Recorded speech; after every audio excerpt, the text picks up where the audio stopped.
जय हिंद।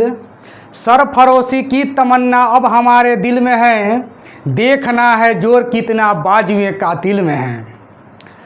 आप सभी देशवासियों को 77वें स्वतंत्रता दिवस की हार्दिक शुभकामनाएं। आज हम लोग पढ़ेंगे अर्थशास्त्र के बारे में कि अर्थशास्त्र होता क्या है और 10वें क्लास में अर्थशास्त्र के प्रथम पाठ क्या है, उसके बारे में हम लोग VVI जो टॉपिक है वो हम लोग आज देखेंगे। तो सबसे पहले समझते हैं अर्थशास्त्र। अर्थशास्त्र यानी अलग अलग इसको खंडित किया जाए। अर्थ मतलब पैसा, धन, वित्त, और शास्त्र माने तो जानबे करते हैं पढ़ने का जो क्षेत्र होता है वह हो गया। यानी कि अर्थशास्त्र का शाब्दिक अर्थ होता है धन का शास्त्र, अर्थात धन या वित्त के अध्ययन को अर्थशास्त्र कहते हैं। मुरकट्टी बात, अगर कुछ भी याद नहीं है, कोई फॉर्मूला कुछ भी याद नहीं है, कोई परिभाषा जानकारी नहीं है इसके बारे में, तो सीधे सीधे आमतौर पर कह सकते हैं कि जो धन का शास्त्र होता है या वैसा शास्त्र जिसमें धन के बारे में, पैसा के बारे में, रुपया के बारे में पढ़ा जाता है, उसको अर्थशास्त्र कहा जाता है। यानी कि अर्थशास्त्र में हम लोग रुपये पैसे के बारे में पढ़ेंगे कि ये पैसा कैसे आता है। अर्थव्यवस्था एवं विकास का इतिहास ये 10वें क्लास का प्रथम पाठ है। तो अब हम लोग देखेंगे अर्थव्यवस्था के बारे में। अर्थव्यवस्था, इसके अंतर्गत आर्थिक क्रियाएं संपादित होती है। अर्थव्यवस्था के अंतर्गत आर्थिक क्रियाएं संपादित होती है। आर्थिक क्रियाएं का मतलब होता है वैसा क्रिया, वैसा काम जिससे हमें रुपए पैसे की प्राप्ति होती है, रुपए की आमदनी होती है, रुपए की आय होती है। जैसे कृषि, खेती करेंगे और जो भी गेहूं, चावल, सब्जी वगैरह होगा उसको बाज़ार में बेचेंगे तो उससे हमें पैसे की प्राप्ति होगी। व्यापार करेंगे उससे भी पैसे की प्राप्ति होगी। उद्योग, बीमा, बैंकिंग, परिवहन, इस सब कार्यों से पैसे की आमदनी होती है। तो वैसा कार्य, वैसा क्षेत्र, वैसा क्रिया जिससे पैसे की आमदनी हो उसे आर्थिक क्रिया कहा जाता है। तो अर्थव्यवस्था के अंतर्गत आर्थिक क्रियाएं आती है, मतलब पैसे कमाने का साधन आता है इसके अंतर्गत में। अब हम लोग देखेंगे आगे पूंजीवादी अर्थव्यवस्था। तो पूंजीवादी अर्थव्यवस्था में इसमें उत्पादन के साधनों का मालिक निजी मतलब प्राइवेट, खास आदमी, निजी आदमी होता है जो इसका उपयोग अपने लाभ के लिए करते हैं। इसमें समाज कल्याण पर कोई ध्यान नहीं दिया जाता है। पूंजीवादी अर्थव्यवस्था मतलब वैसी अर्थव्यवस्था जिसमें कोई भी उत्पादन होगा उस पर खास आदमी का अधिकार होगा, निजी मालिक का अधिकार होता है। इसमें समाज कल्याण पर ध्यान नहीं दिया जाता है कि समाज में विकास हुआ कि नहीं हुआ, समाज में क्या दिक्कत है, क्या लोगों को दिक्कत है, इससे पूंजीवादी अर्थव्यवस्था मतलब नहीं होता है। जो इसमें निजी आदमी होते हैं वे अपने लाभ के लिए कार्य करते हैं।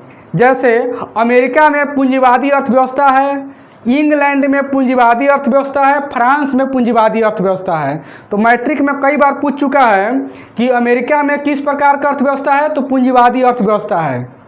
इसको ध्यान रखेंगे, परीक्षा में कई बार आ चुका है। अब उसके आगे देखेंगे हम लोग समाजवादी अर्थव्यवस्था।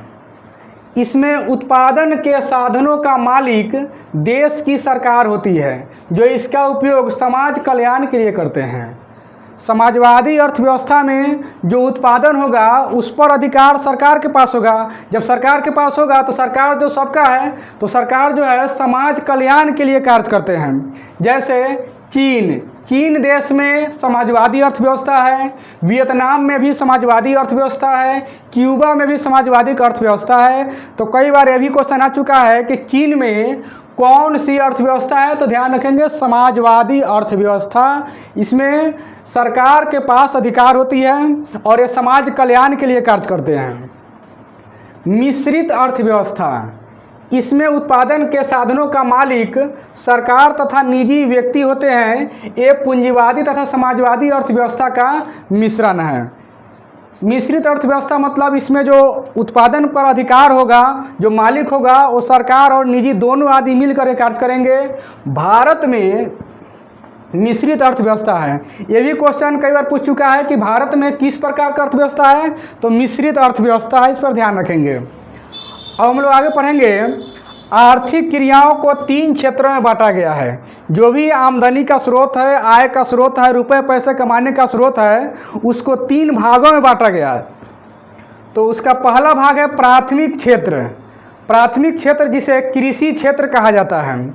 इसके अंतर्गत कृषि, पशुपालन, मछली इत्यादि आते हैं। जैसे कृषि क्षेत्र मतलब खेती बाड़ी, खेती बाड़ी से संबंधित जो भी कार्य होगा उसको प्राथमिक क्षेत्र का, जैसे कृषि में आ गया खेती करना, पशुपालन करना, मछली पालन करना, मुर्गा पालन करना, ये सब जो आ गया सो प्राथमिक क्षेत्र में है। तो ये कई बार पूछा जा चुका है कि कृषि क्षेत्र को कौन सा क्षेत्र कहा जाता है, तो प्राथमिक क्षेत्र कहा जाता है।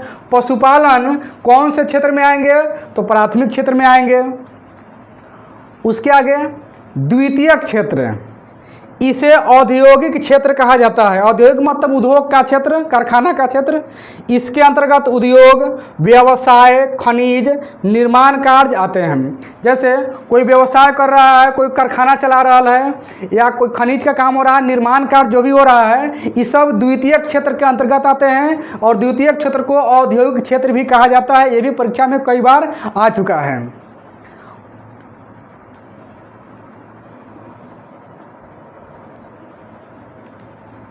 अब तीसरा देखेंगे तृतीयक क्षेत्र, इसे सेवा क्षेत्र कहा जाता है। तृतीयक क्षेत्र को सेवा क्षेत्र कहा जाता है, अर्थात इस क्षेत्र से जनता का सेवा होता है। इसके अंतर्गत बैंक में जो भी हम लोग पैसा रखते हैं वो सुरक्षित रहता है और हमें उसके बदले में कुछ उसका ब्याज ही मिलता है। बीमा, परिवहन, जैसे बिहार राज्य पथ परिवहन निगम, ये सरकारी सेवा हो गया, या रेल परिवहन, संचार आदि आते हैं। संचार यानी कि जैसे BSNL का भारत संचार निगम लिमिटेड। तो ये सब जो सेवा क्षेत्र होगा, जिससे जनता की सेवा होती है, उसे तृतीयक क्षेत्र कहते हैं।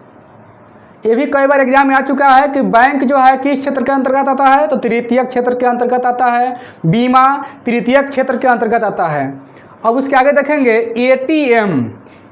एटीएम का पूर्ण रूप होता है ऑटोमेटिक टेलर मशीन। ये परीक्षा में कई बार आ चुका है कि एटीएम का पूर्ण रूप क्या होता है। एटीएम का पूर्ण रूप लिखें तो ऑटोमेटिक टेलर मशीन, इसको याद रखेंगे।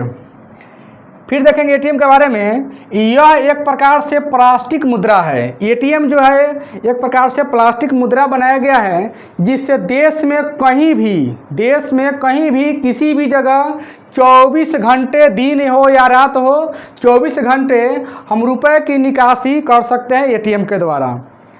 तो आज के लिए इतना ही, फिर हम लोग इसके आगे अगले क्लास में मिलेंगे।